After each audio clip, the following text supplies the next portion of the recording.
Asha. I am studying in 8th class MPUPS Mariveedu, Heleshwara Mandal, Kakinada district. ఈ రోజు నేను వీరగాథ ప్రాజెక్టులో భాగంగా ఝాన్సీ లక్ష్మీబాయి నా కలలోకి వస్తే అనే అంశం తీసుకున్నాను.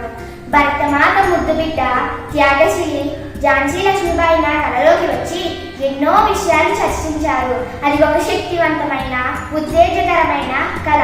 ఝాన్సీ లక్ష్మీబాయి యొక్క ధైర్యం, దేశభక్తి, సాహసం నేటి మహిళలందరూ పురికి పుచ్చుకోవాలని కోరారు. అది మహిళా సాధికారతకు గుర్తుగా నిలుస్తుందని ఆదేశించారు. ఝాన్సీ లక్ష్మీబాయి కళ నాకు అంతర్గతంగా ఎంతో బలాన్ని, మానసిక స్థైర్యాన్ని ఇచ్చింది.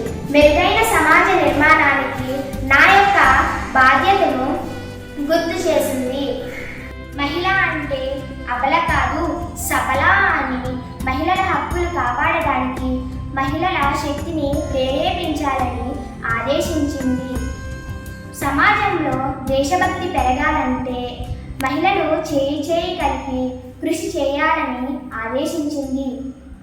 దేశం కోసం ప్రాణాలు ఇవ్వడానికైనా ముందుండాలని, సిద్ధంగా ఉండాలని, దేశభక్తిలో స్త్రీలు పురుషులకి ఏ మాత్రం తీసిపోరని చెప్పారు.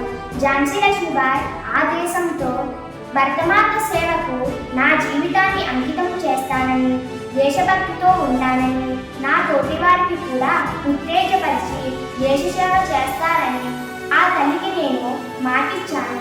స్వాతంత్ర్య పోరాటంలో దేశం కోసం ప్రాణాలిచ్చిన అమరవీరులకు, దేశం కోసం ప్రాణాలిచ్చి పరమ వీర చక్రగా గుర్తింపబడిన వీర జవాన్లకు నా జోహార్లు.